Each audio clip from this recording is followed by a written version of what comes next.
I'm the chair for this particular committee. Are you truly Mr. Stanley Kipkemoi Maritim? Yes. Honorable Chair. Kindly give to our sergeant at arms your identity card so that we can confirm if truly you are the one.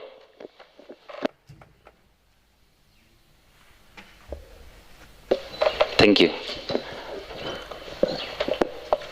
Our sergeant at arms, can the nominee, who is Mr. Stanley Kipkemoi Maritim, give you his documents and you bring it to us here at the table?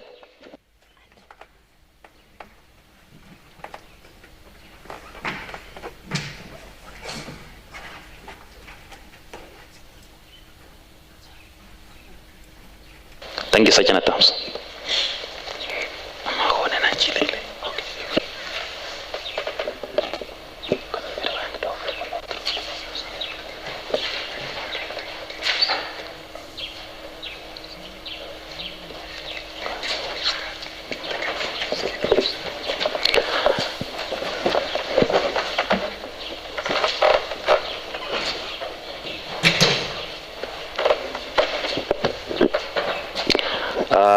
Mr. Stanley Kipkemoi Maritim, you are welcome to this particular session.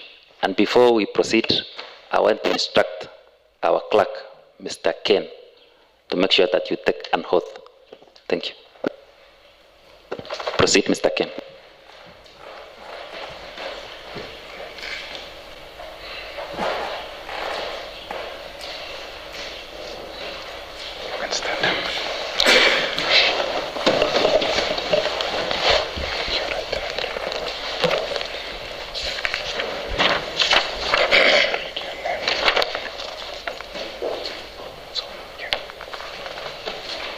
I, Stanley Kipkemoi Maritim, do solemnly swear that the information I'm going to give before this committee on the matter under its consideration is the truth and nothing but the truth. So,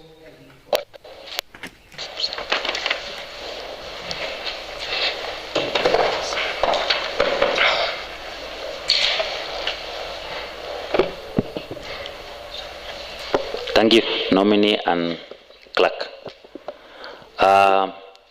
It would be fair enough if we also members introduce ourselves, since the nominee has introduced himself.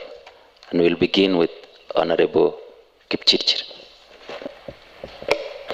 Asante sana Mheshimiwa Mwenyekiti, mimi naitwa Peter Rono, mimi ni MCA kutoka Kipsonai na mimi ni mwanachama wa kamati hii. Karibuni sana.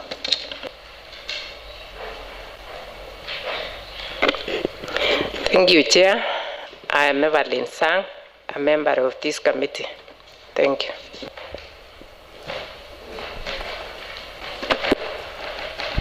Thank you, Honorable Chair. I'm Evelyn Mibey, member of Labour Committee. Okay, thank you, Chair. I am Honorable Olivia, Vice Chair to the committee. Welcome, nominee. Thank you, Chair. My name is Chairperson, a member to the committee. Thank you, honorable members. Let me also give this opportunity for our clerks to introduce themselves. Proceed. Good morning, Honorable Chair. My name is Weston Koech, member of the Secretariat. Thank you. Thank you, Honorable Chair. My name is Kenneth Langat. I'm the legal counsel attached to the committee. Thank you very much, Honorable Chair. My name is Timothy Korir. I am a researcher attached to this committee. Thank you very much. Thank you, clerks. Now we can proceed.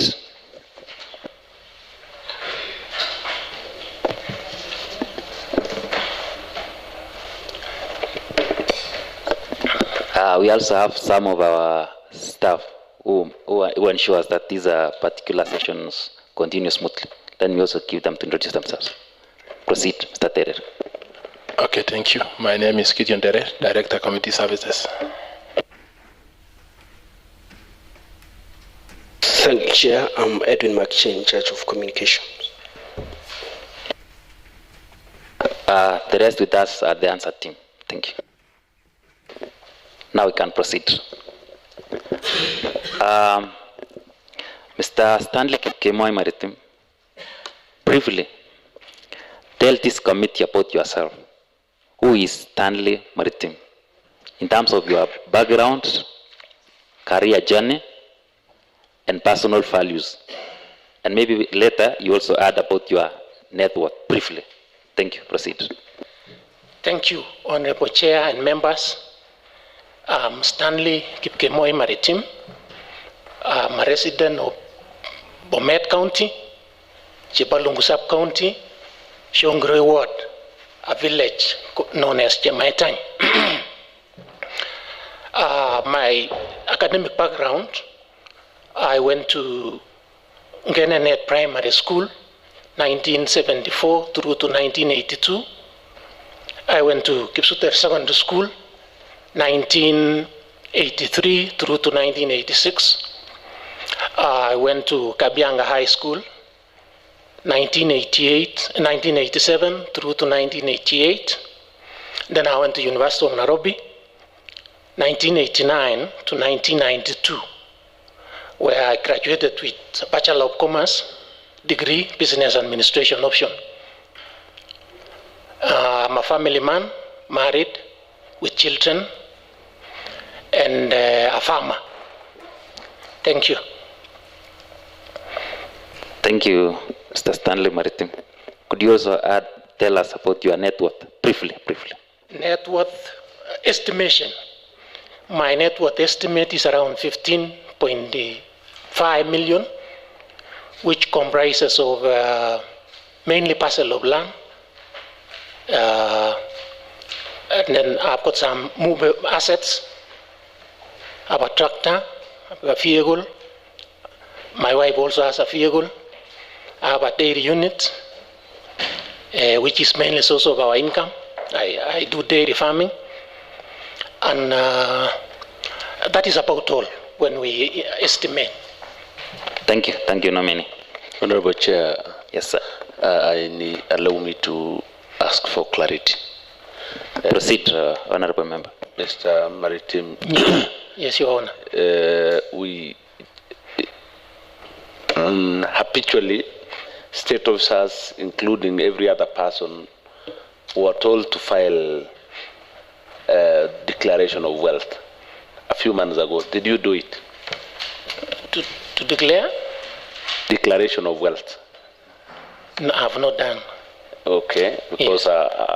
I heard you are skeptical about your net worth. You're still approximating yet the filing of declaration of wealth was that. Honorable Member. Do you know that it is a requirement that you file? Honorable Member. Yes. Kindly. The nominee is not a public officer as of now. He's not employed. Thank you. Thank you. Let's proceed to the next question. Our nominee, tell this committee what motivated you to show interest in the position of chairperson of the Bomet County Public Service Board. Proceed. Thank you, Honorable Chair and members. My motivation is to serve this great county of Bomet in facilitating and enhancing human resource capital. I know this county requires our effort to ensure that the county moves. And my professional experience, my experience for over 22 years, led me to think and believe that I'm able to run County Public Service Board. Thank you. In terms of training, experience, and suitability, the committee has examined your resume and noted that your line of training is in commerce and business. Consequently, the committee has observed that you have rich experience in marketing and sales. Furthermore, the committee notes that you have not served in any position equivalent to the one you have been nominated to serve. please demonstrate to this committee how your training and professional experience are relevant and adequate for the position of chairperson of the County Public Service Board. Proceed. Thank you, Honorable Chair and members. My training in business administration is very much pertinent and relevant to this job because when you are doing business, you do business with people. First of all, you run your business with staff. Like where I've worked for the last 22 years, I've been managing people. I was a manager with KCC for over 7 years, and I was managing people, over 100 staff in various depots in this country. I worked in Sotik, I worked in Eldoret, I worked in Thika, I worked in Nairobi. So I managed people for that time. When I went to Defense Forces, that is AFCO, I was able to manage about 200 staff because I was in charge of commercial services. I was the chief commercial services officer in the armed forces, and I was able to run all the AFCO establishments, all the AFCO warehouses, and all the AFCO facilities with all the relevant staffs. So I've been able to manage, and I think this is pertinent in this requirement. Thank you, nominee. Let me also proceed to another question.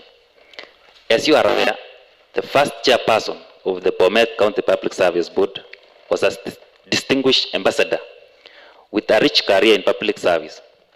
The second chairperson was a distinguished engineer with extensive experience in senior positions in both the public and private sectors. The committee has examined your CV and notes that one could argue that your experience does not match that of the two former chairpersons. If their training and experience were to be used as a benchmark, it might be concluded that you are not fit to serve. Kindly persuade this committee that you are the right person for the position you have been nominated to serve. Thank you. Proceed. Thank you, Honorable Chair and members. I've stated my experience for the last over 22 years.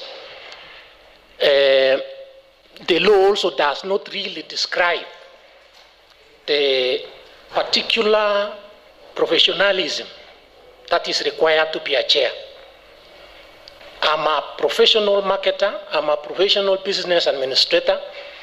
When we were also training in the university, we were trained on all aspects. You know, that time, all courses were not really. We didn't have a procurement course. We didn't have an HR course like today. There were only 3 courses: accounting, finance, business administration, and lately insurance. So in my training, I was trained on HR, I was trained on procurement, I was trained on marketing as a course. So when I bring in these aspects of training, I'm able to do the job that is required on chairperson of County Public Service Board.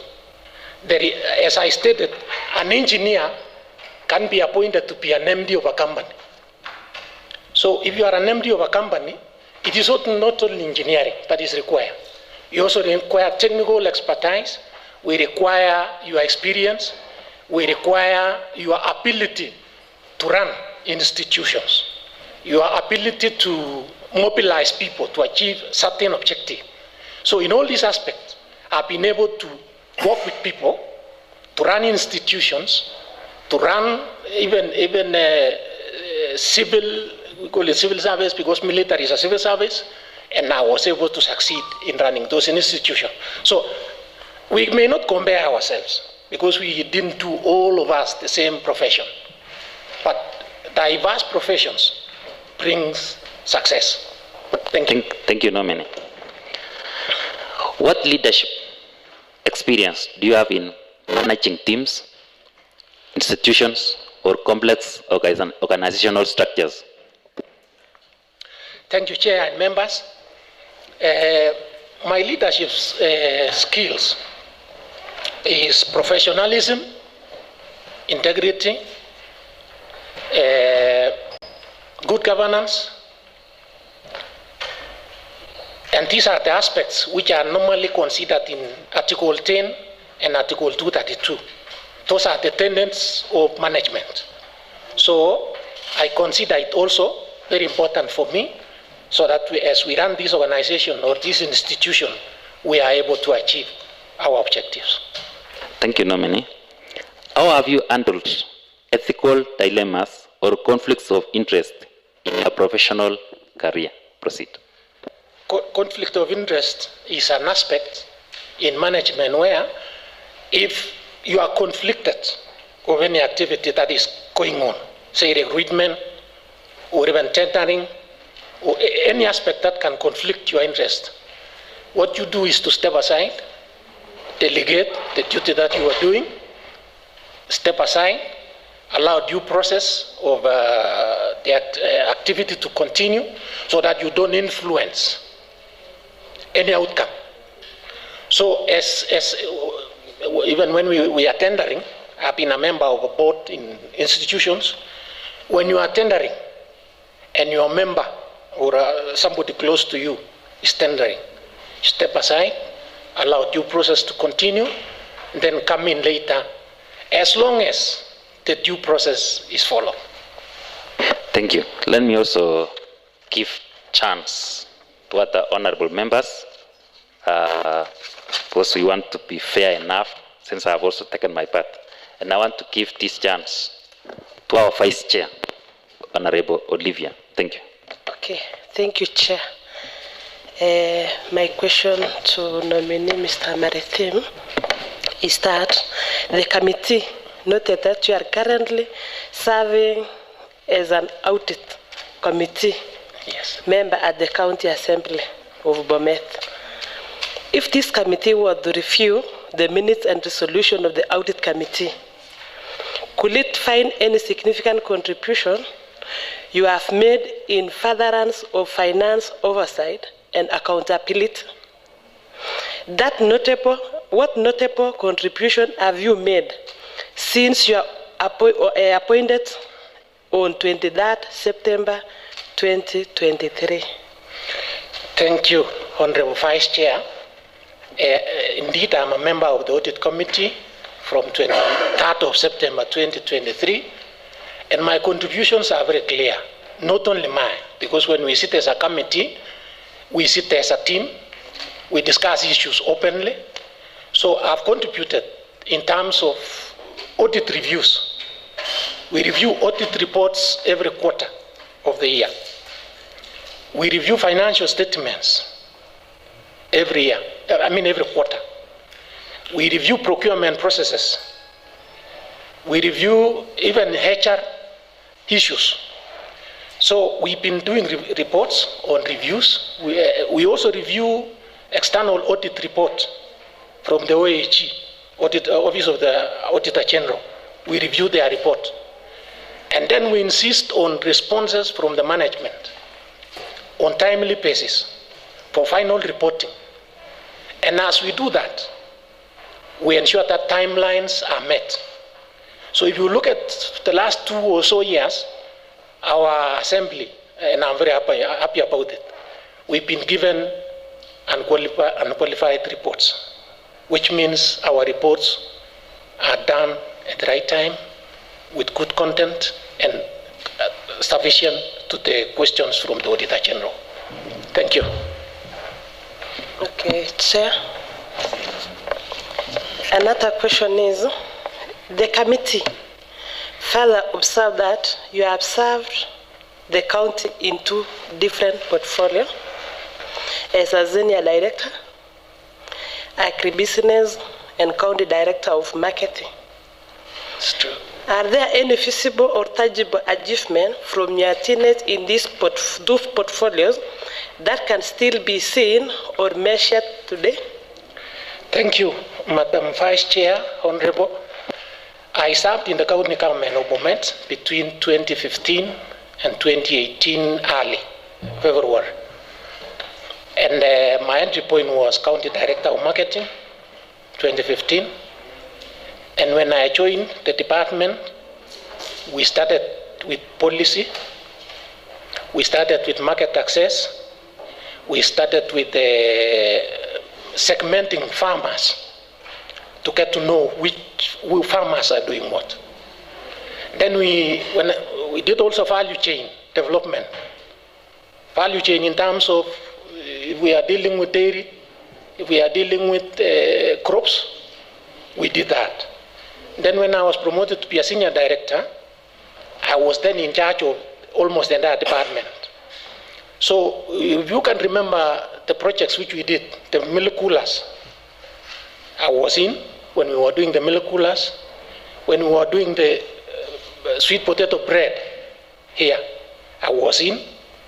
When we were doing Kora Kwan, reawakening, can I say, let me use that term, when we were reviving Kora Kwan. In fact, we are the ones who seconded the manager to Kora Kwan. I was there. So some of those activities are there to date. I also served as an acting CEO. Maybe it was not captured. I served as an acting CEO for 1 year between 2017 to 2018 of the department. So I also did staff establishment. I did staff affair matters like discipline, redeployment, and that. So those are the experiences and the achievements that I got from the county government of Bomet. Thank you. Okay, Chair. My last question to the nominee, Mr. Maritim. While you were serving, what was the major challenges you faced in the public service, and how did you resolve it? Thank you, Honorable Vice Chair. The greatest challenge in public service is resistance to change. People don't like change. If you bring a new model, like you want to computerize your systems, you want to integrity issues, change our way of doing it, people are resistant.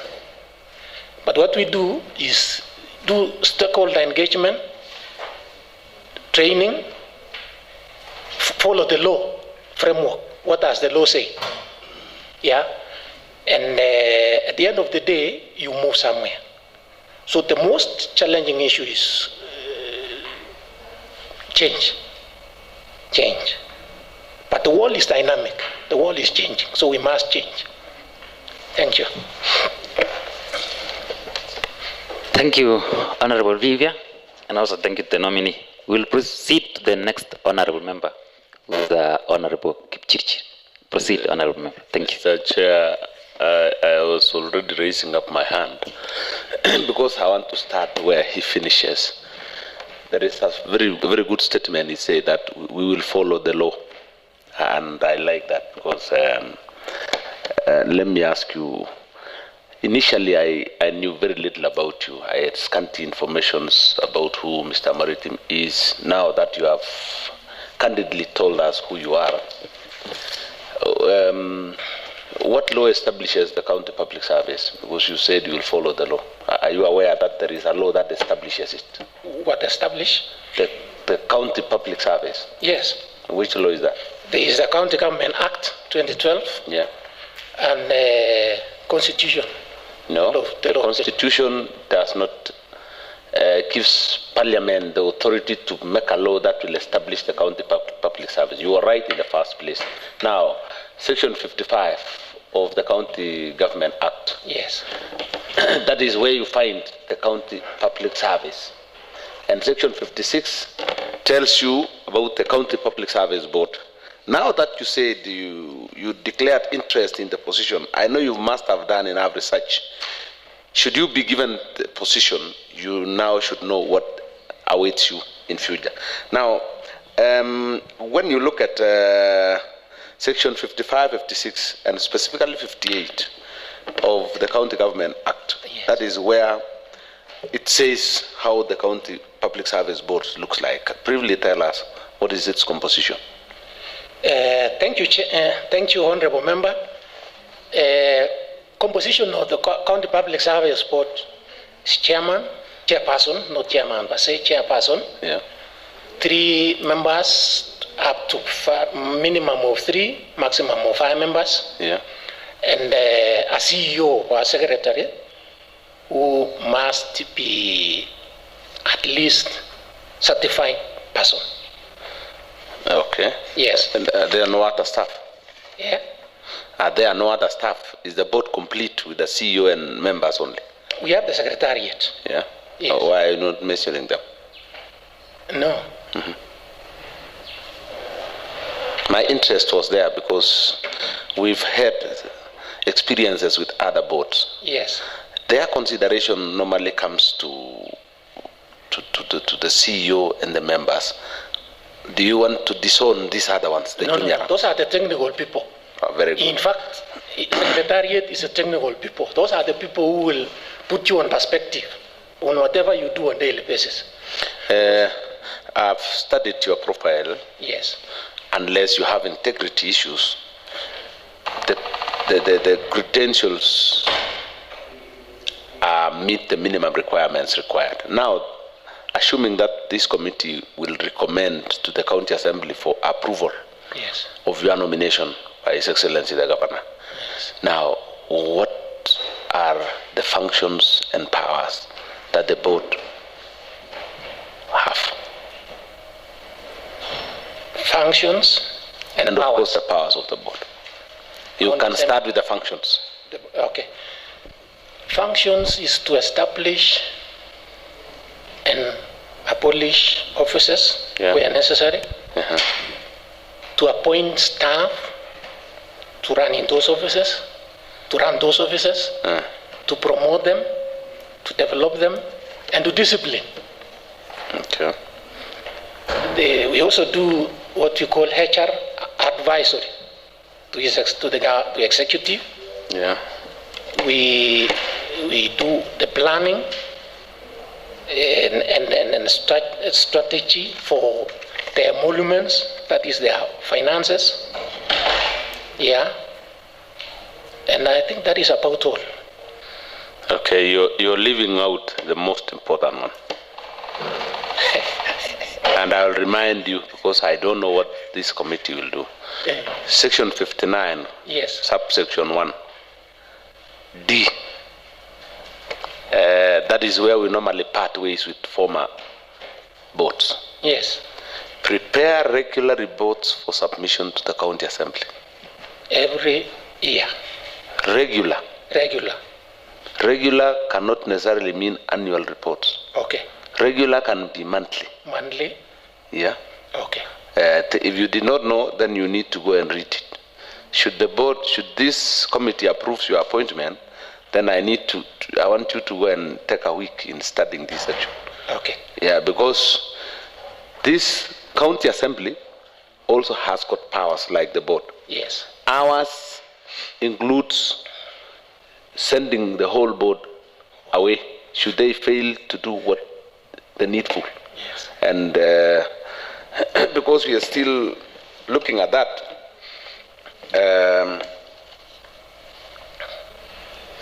let me ask you a structured question here. The establishment of offices.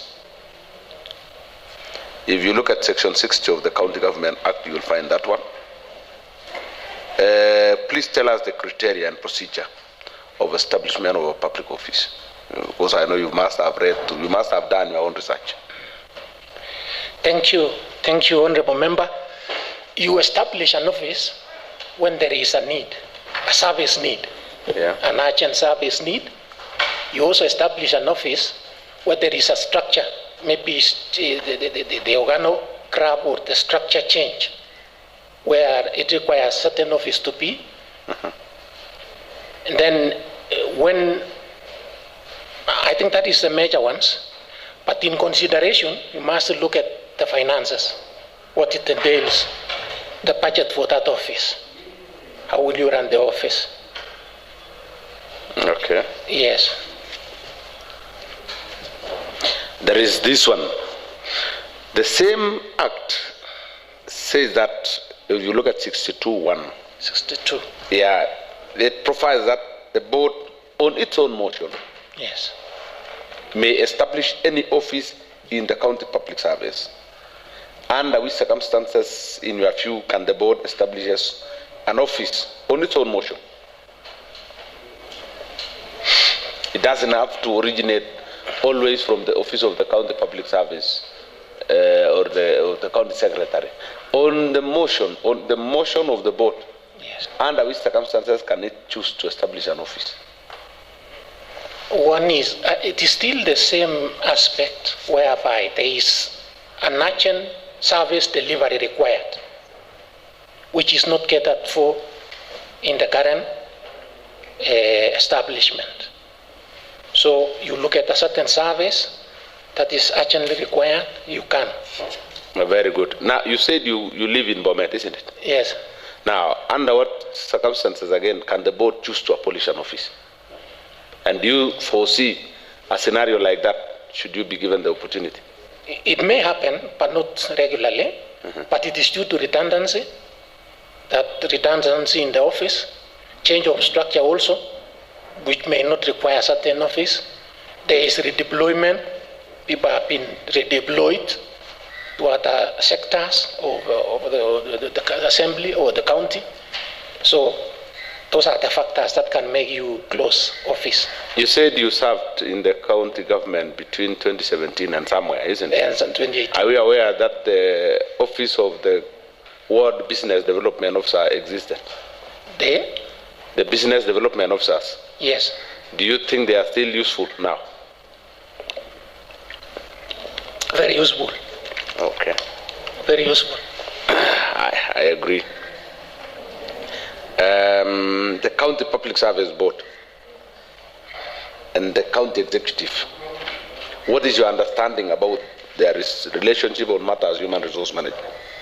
County Public Service Board, the County Executive, and the HR matters, how do you understand, or how should they relate? County Public Service Board is independent, but we work in collaboration with the executive, because the executive is the one that does the budget, resources, and requests for workforce. So we are the facilitators, but we are independent. Yes. Not you are independent. You say the board is independent. Yeah, the board is. You are not yet there. Now, okay. The law establishes the county public service, yes, which is headed by the county secretary, right? The same law establishes the county public service board, yes, who will do specific functions. You know, I told you to tell me the powers and the functions aside, you mixed them. The board will be mandated to do specific functions in lieu of the county public service. Please tell us your reporting structure. If you are appointed chair, you will guide the board to report sequentially to which bodies. Because the board does not, you say they are independent. They are independent, but they are also interdependent with other county organs. Now tell us which one will you report to? Which arms of government does the board report to? In the county or nationally? I want to believe there are not very many. You can tell us those which the board reports to in the county and those which they report to in the national. County executive and the county assembly. Yes. What about nationally? Public Service Board, although they have their own interests, I can't delve with that. But you report to Public Service Commission. Oh, good. Yes. I've gotten my points. You can proceed. Thank you, Honorable Member.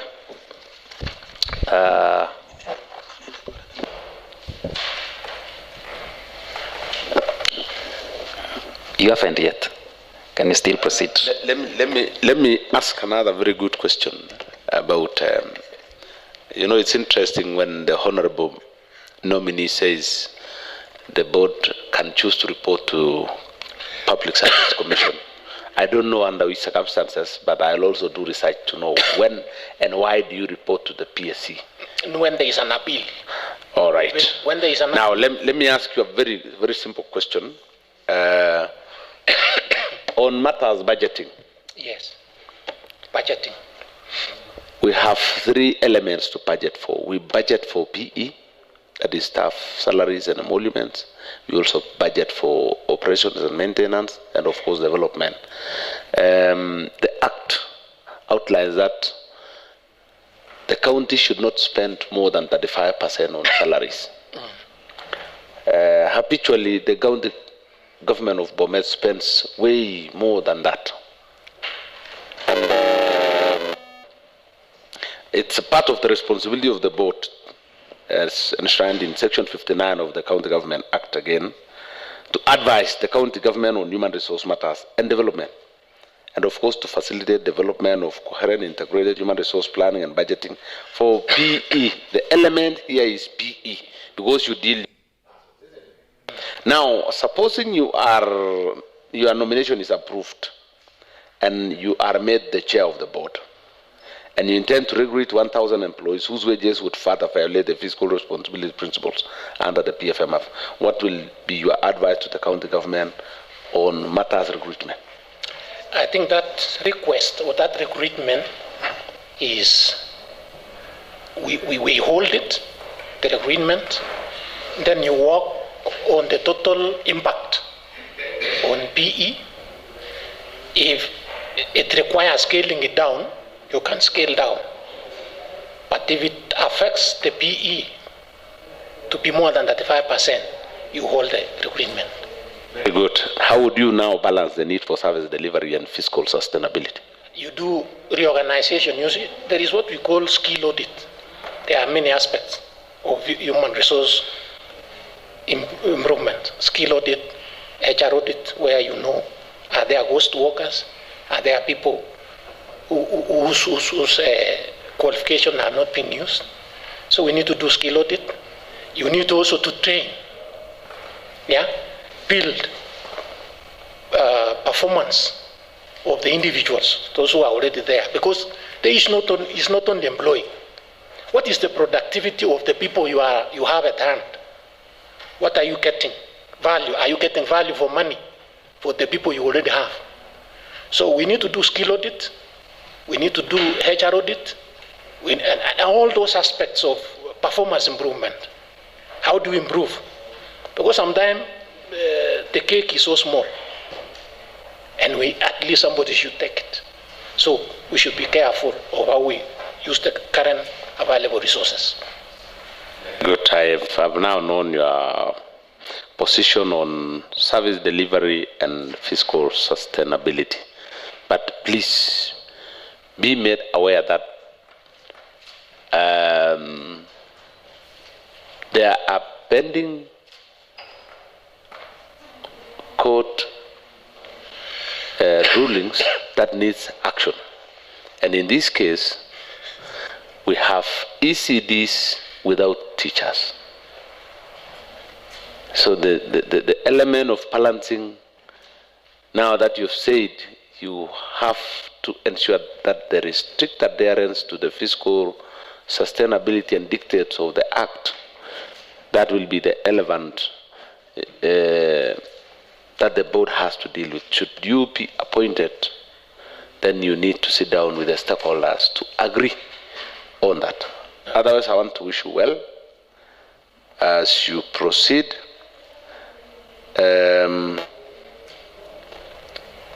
Allow some other members to ask questions on the values and principles set out in Article 10 and 232 of the Constitution, because these values, they are everywhere, and someone who is aspiring to sit in an office where matters human resource are to be exercised should be well aware. Thank you so much. Thank you.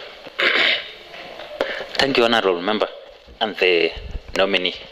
I would want to request Honorable Evelyn Sang to proceed. Thank you. Thank you, Chair. To the nominee, Mr. Stanley Maritim, I'm taking you through constitutional values, question on constitutional values and labor practices. Question 1. Part of the functions of the board is to promote the values and principles set out in Article 10 and 232 of the Constitution. What are these values and principles? Thank you, Honorable Member.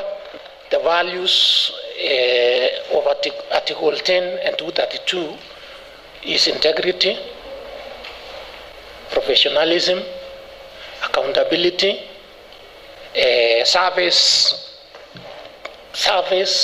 to all, equity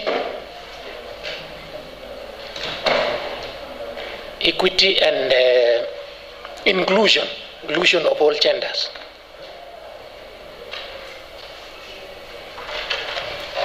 Thank you, nominee. Another question. Describe how the board can practically promote them within the County Public Service Board. Thank you, Honorable Member. That one is in HR manuals. It must be prescribed in HR manuals, training manuals, policies, and procedures. So you ensure that the values are explicitly explained in those documents, policy documents, policy manuals. Again, you train people on those values. You even visit some sectors of the county to see whether those values are being implemented. So those values must be enshrined in the policies and procedures of the county. Thank you, Chair. The last question. How will you ensure merit, fairness, and transparency in recruitment processes? How? How will you ensure merit, fairness, and transparency in recruitment processes? Thank you, Honorable Member. In recruitment, you have to advertise. Advertisement of the job. You advertise. You ensure that the selection panel is fair and free. Ensure that the interviews are administered properly and the questions are structured so that each person is given a chance to understand what is required. And then ensure that the publication for the advert is done openly so that everybody knows there is an advert for a job, so that it doesn't become for a few people. So we advertise the job, interview people with either select panel or a committee, and then ensure that all the procedures that pertains to interviewing are done procedurally. And also follow the law. Follow the law. You, Chair, I think I have that. Thank you, Honorable Evelyn Sang. We can now proceed to the next Honorable Member, who is Honorable Evelyn Mibei. Thank you. Thank you, Honorable Chair. My questions are on revocation of employment and fair administrative action. As part of the oversight function of this committee, received numerous complaints on the revocation of employment by outgoing County Public Service Board. One emotional case involves the revocation of employment of Mr. Gilbert Chepkwony after he had been issued with an offer letter and asked to report to the Chief Officer Finance for assignment of duties. 1 month later, his appointment was revoked on what the committee established to be flimsy reasons. The committee engaged the then County Public Service Board, but the board was adamant on considering its decision. And even after the committee justified its position, the revocation was unlawful. Question A. Under what lawful circumstance can a board revoke an appointment? Thank you, Honorable Member, for that question. an appointment can be revoked due to fraud, where fake documents were submitted, like fake certificates, fake clearance documents, so it can be revoked after what you call background check. You see, you can go through a process like this. I have submitted my clearance documents, I have submitted my degree, my certificates, but after doing background check, you discover that the degree I'm holding is not from the University of Nairobi. So that can lead to revocation. That can lead to revocation. And fraud. When you discover later on that the ethics, the person had indicated he has an history of a fraud or something, you can revoke. There is also misrepresentation of facts, whereby false information was given about, so you can revoke. Thank you. Honorable Chair, let me interject a little bit. If I'm getting the nominee right, he's saying that revocation can happen upon appointment of a person, then background checks. At what stage does the board do background checks? After employment or as a process of employment? It is a process of employment. Do you first of all appoint and then you do background checks? When you look at those documents, especially like the ones for ethics and anti-corruption, it is you who is self-declaring yourself. They will only stamp received, and there is no other, and give you a message that we have received, you are self-declared. But when you do background check later on, and they need a specific requirement for them to do, when you start feeling like Maritim is not the Maritim who was doing the interview, there is something behind. So when you ask them now to give us the real Maritim, is when now they come looking for me. So that is when you discover Maritim is not the real Maritim who was on paper. So that is why I'm saying certain declarations may not be real until confirmations are done by the respective departments. Yeah. Honorable Chair, as I exit the same question, self-declaration. Yes. I said wealth declaration, ASCC, those are self-declaration. Yes. If you are appointed and given the opportunity to be chair, yes, do you confirm to us that there will be no revocation on matters saying that the member gave a fake academic certificate? Will you be doing the background check before you appoint on matters that are not self-declared? That is a statutory requirement that you do background check before you employ. You must. Unless the institutions, there is also another challenge of institution, keeping fake certificate and hiding, protecting, because of, institutions are income generating at the moment. So you will find somebody registering for a degree who doesn't qualify. But because institutions are income generating for some individuals, they will protect. So when you discover later on, what do? You fire. Val, may proceed. My next question to you, nominee, if approved, how will you ensure that such issues of revocation does not occur? Yes, thank you, Madam Member. Strict compliance with the procedure of employment, regulations, as I have stated, background check, and all the requisite procedures for employment. Thank you.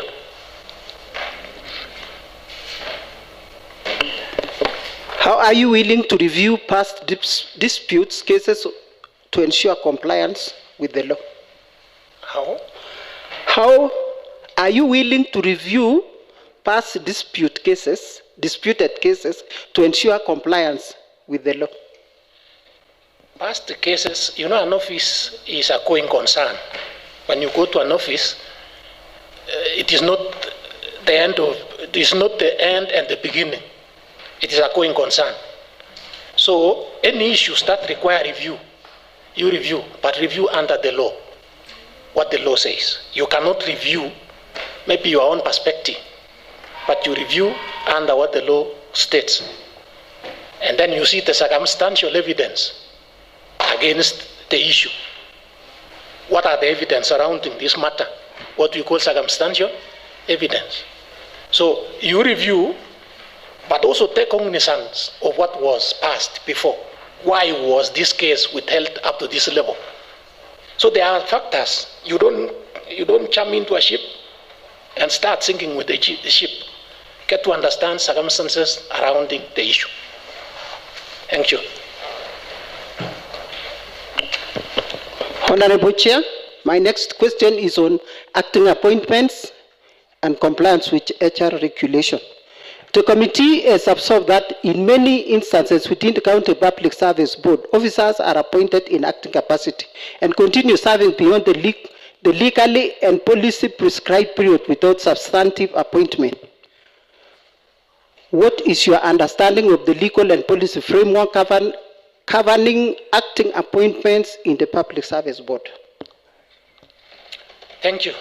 Acting appointments, first of all, is the qualification, whether somebody is qualifying to be promoted acting, or there is and then a vacancy. If there is a vacancy,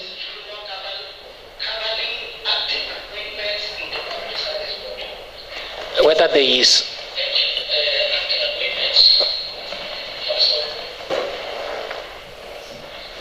thank you. Look at the acting appointment. Is there a vacancy for the appointment? The answer team, can you check the answer? Okay, proceed now. Thank you, Chair, Honorable Chair.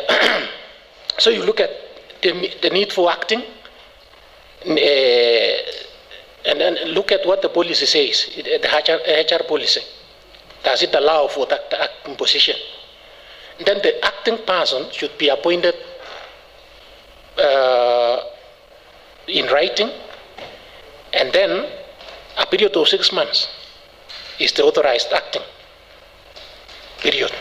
But you can extend it with another 6 months in writing. After that, you regularize the acting, or you redeploy if that position is not required. Yes.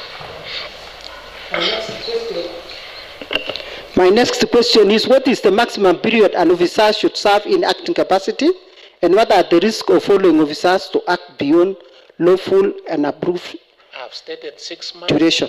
Thank you, Member. I've said 6 months. Minimum, you can extend to 12 months. And then if it goes beyond there, it leads to litigation. You will be sued.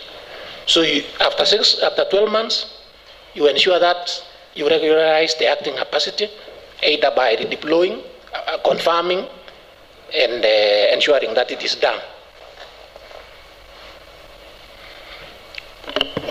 If approved, what measures will you put in place to ensure acting appointments are made permanent and competitively where required? Thank you. Acting appointments, again, as I said, you do appraisal. You appraise those acting appointments, appraise those who are holding, look at the need analysis for that position, and regularize. If there is no need, if it is not required, you redeploy. Honorable nominee, if approved,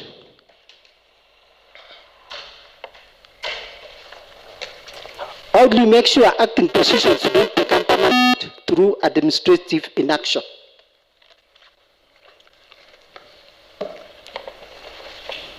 Thank you, Honorable Member.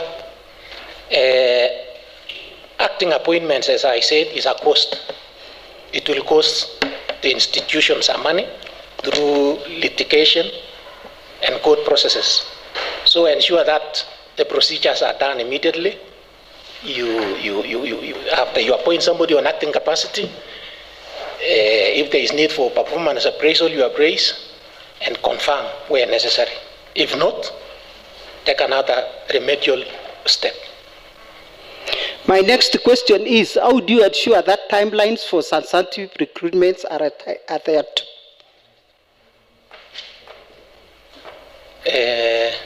substantive recruitment.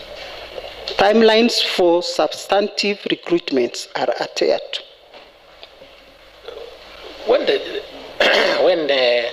When we advertise for the job that is required to be filled, the due process now takes effect.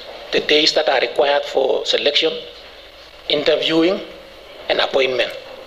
So I don't see where there can be a delay because there has been a need for employment or recruitment.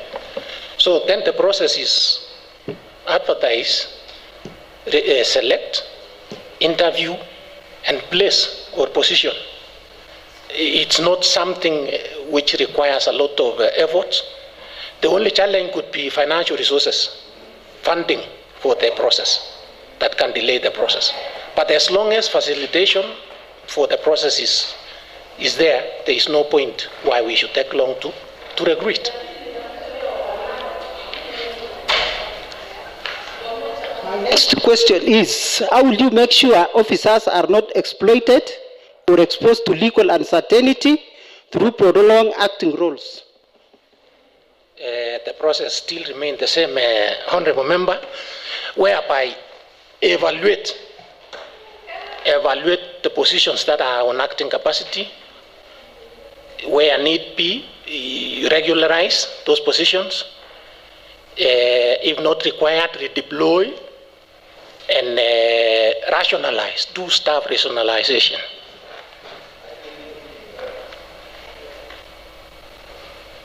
My last question to you is, how would you address a situation where an officer has been acting for several years without regularization? Get the reason. Maybe he's not a performer. So get to understand why he's been acting without being confirmed. He may not be a performer. He may be a skiver, let me use that word, in office. So get to know the circumstances surrounding the person acting for a long time. Or equally, maybe that position is non-existent. Maybe he was given to act on a position which is non-existent. So get to understand the circumstances surrounding that promotion or that acting capacity, and do the needful. Regularize it and appoint where necessary. But if not necessary, again redeploy. Thank you, Honorable Chair.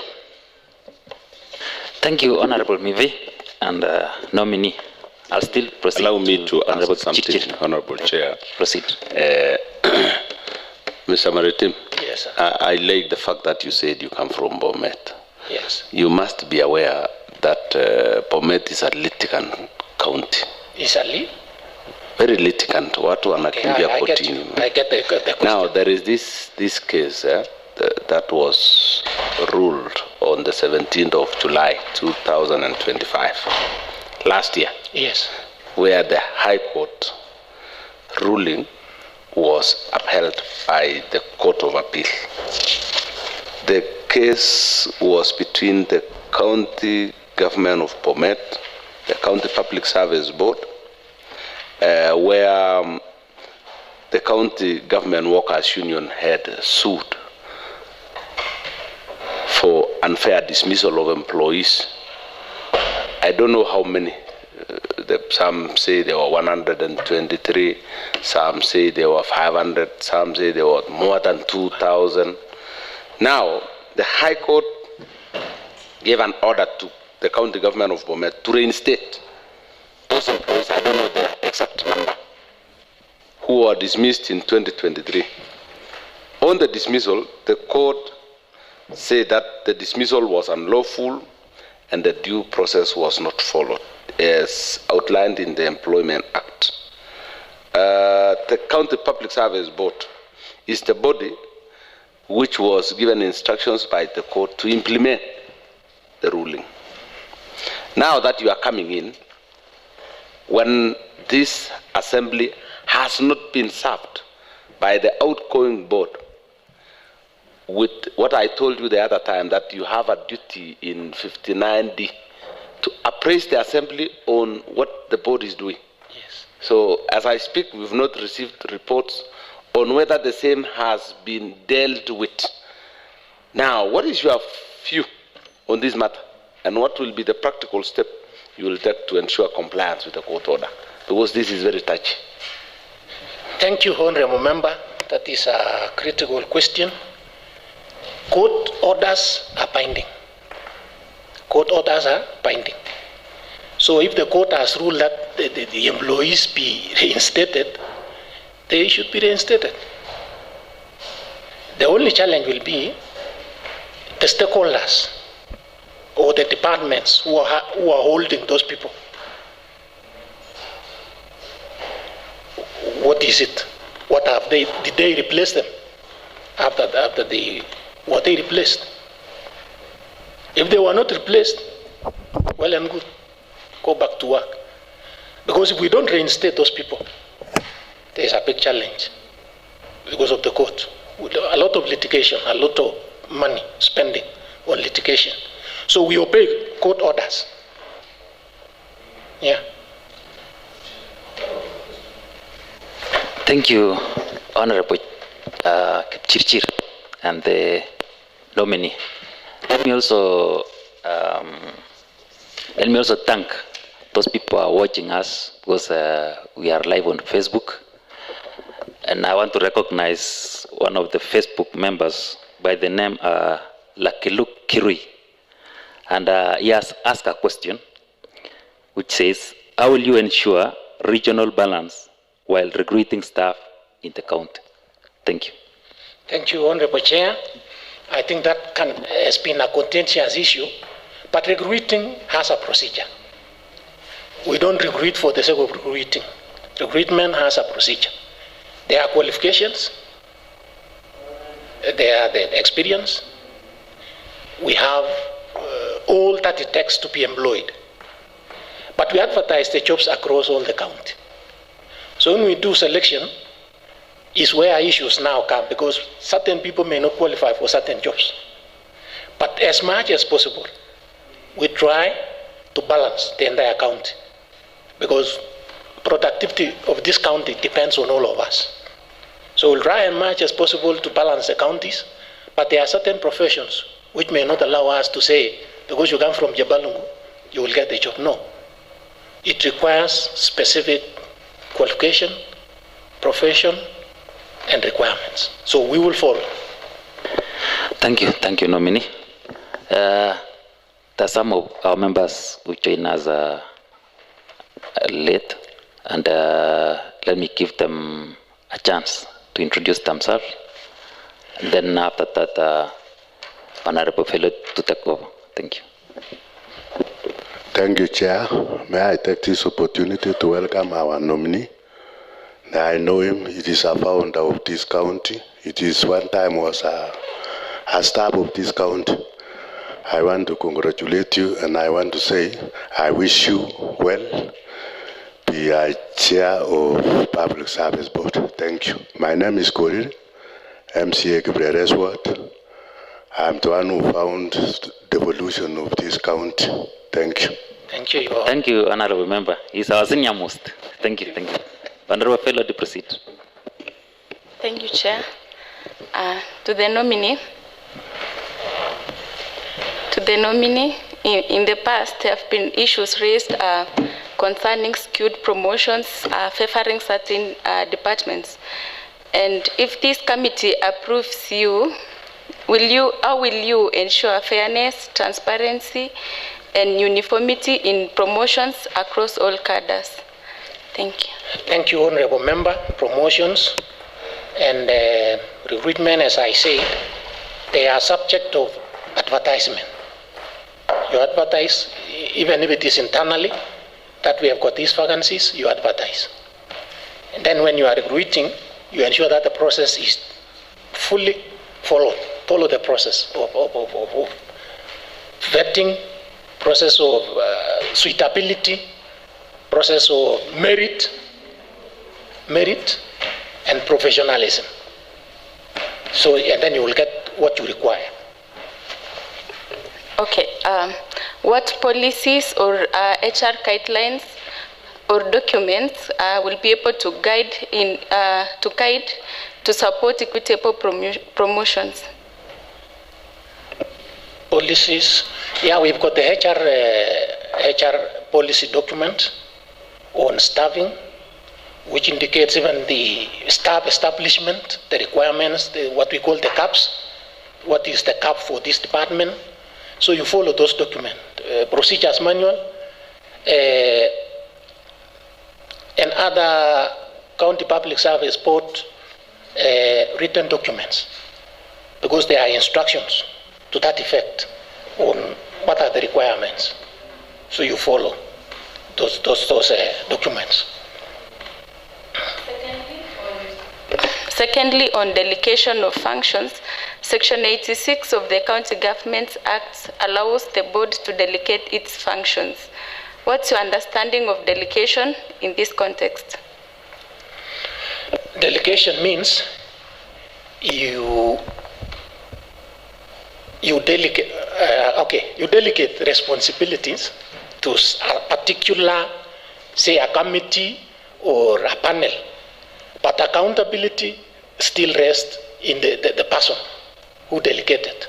So you can delegate responsibility, but you don't delegate accountability. Secondly, due process. What is done? You ensure that what should be done is done by the delegated teams. They are doing what is expected of. So you can delegate, but you can accountability and still remains. Which are some of the functions which can be delegated? You can delegate recruitment. If you are recruiting, you can have an interviewing panel to interview. You can also have subcommittees for certain matters. If you want to adjudicate on certain matters, you can have subcommittee which will present the report to you as the full team. So you can delegate. And when delegated, which are some of the safeguards which should be put in place to ensure accountability?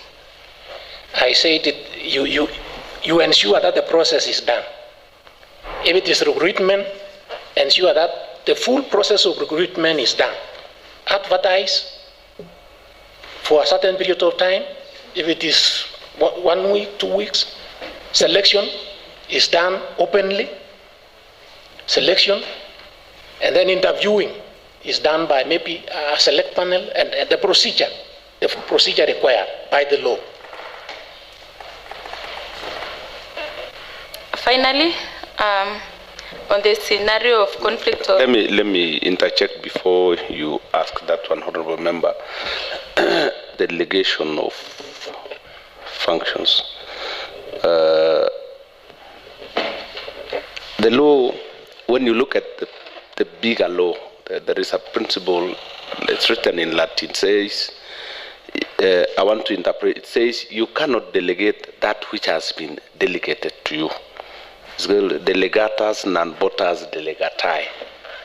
Now, the board is acting on behalf of the public service. Yeah. That means they are acting on delegated functions. You're already doing a function that was supposed to be done by the county secretary now.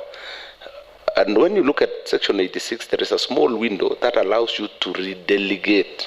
And allow me to read it for you, because you said you are delegating it to another committee. It says, the County Public Service Board may delegate in writing any of its functions to any one or more of its members. You cannot delegate it to someone outside the board. And the county secretary, county chief officer, sub-county or ward administrator, kumbe imepeana framework ya kutoka nje kidogo, village administrator or town administrator. Now, when you say you will delegate it to a committee, at what point do you want to rest and allow some other people who are not members of the board to do the primary function of the board and then report to it? Is that not being, are you not acting swanky or luxuriously by saying, now let's sit, let some other people do it for us and get us the report? Thank you, honorable member. I say it's a subcommittee. When I say a subcommittee, it's a subcommittee of the board.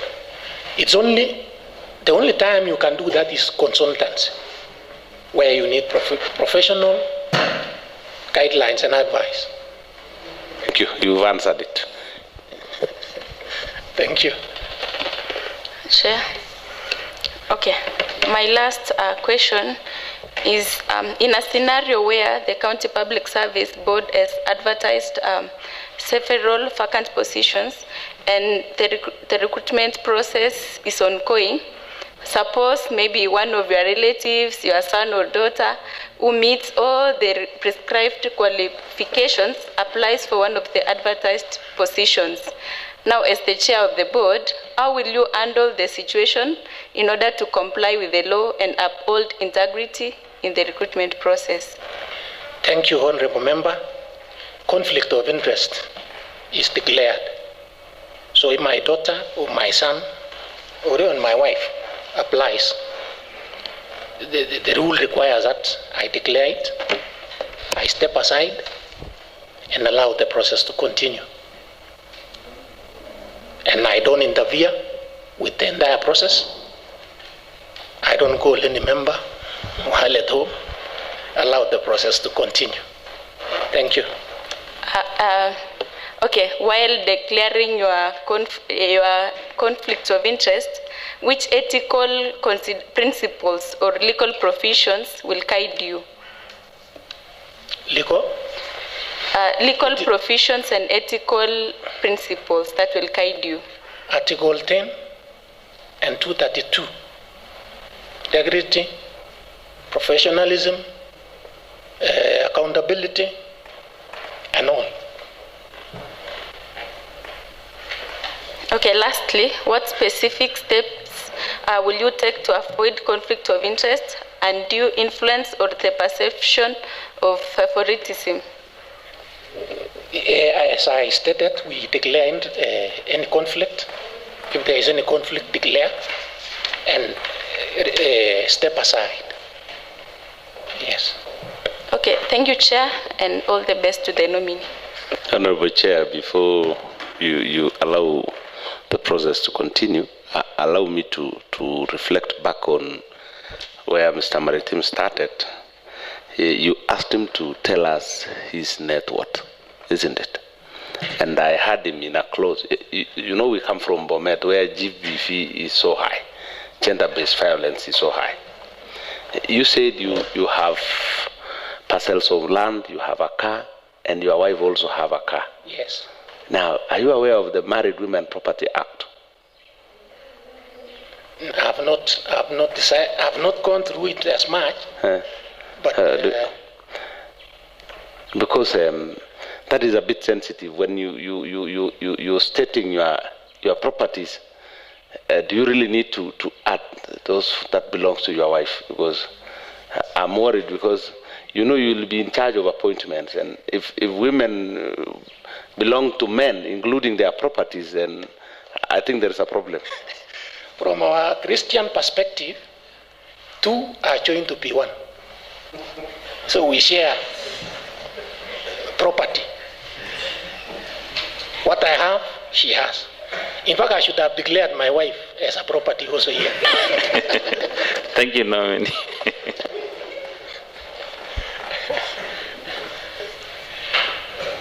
I think we have come to the close of our session, and I want to thank everyone, including the nominee, honorable members, the clerks, even our previous chair, Public Service Board engineer, who is at the gallery watching us live. Thank you so much for your presence. I want to thank everyone. And now, let me give Mr. Stanley Maritim to make his last remarks. But before then, Honorable Fellow, do you have a question? Proceed. Okay, Chair, maybe before we conclude, there are still some concerns from the members following online, and I think maybe before you conclude, maybe you can ask their concerns. Okay, there is a question I had asked before from Facebook.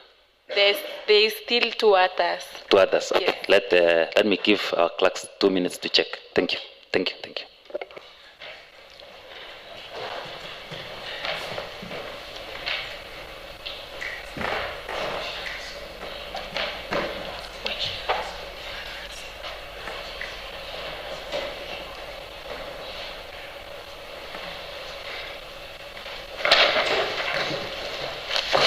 Honorable Felod,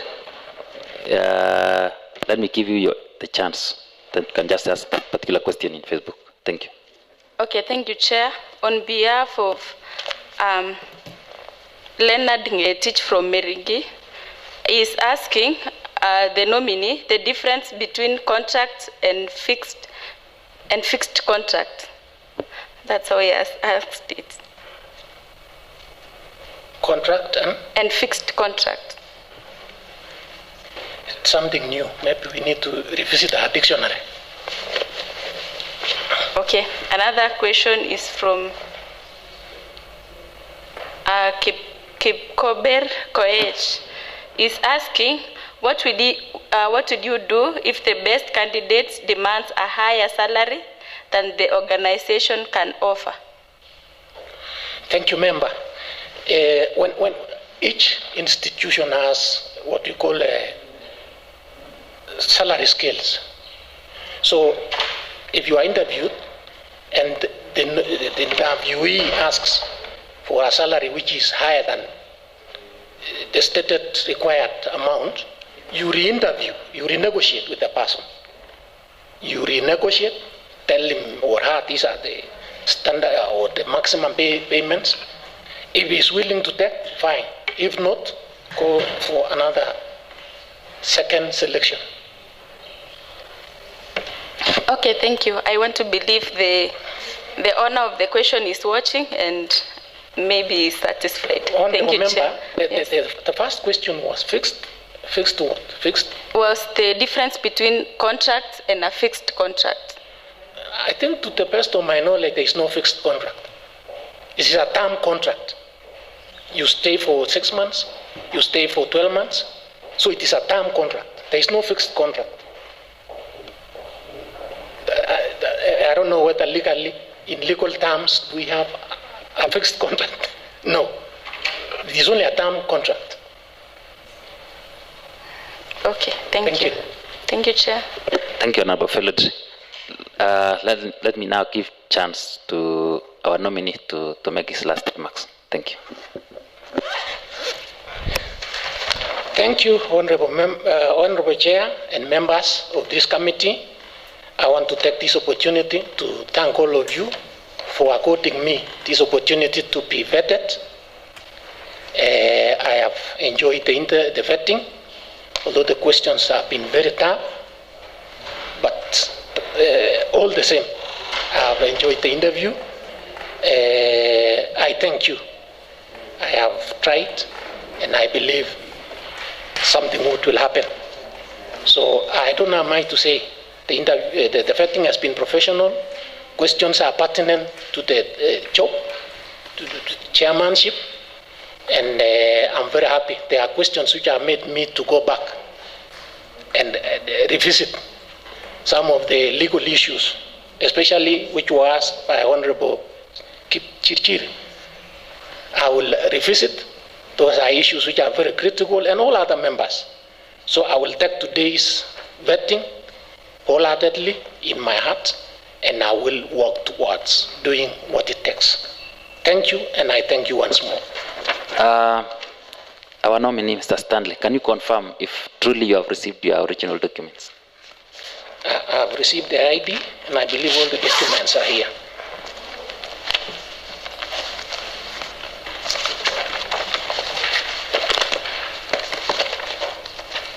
Yeah, thank you. Thank you. So I wish you all the best. The committee will prepare a report, table at this honorable house, and if the rest of our members approve your nomination, then you'll proceed with working. But for now, the committee will prepare a report for your vetting. Otherwise, thank you so much, and you can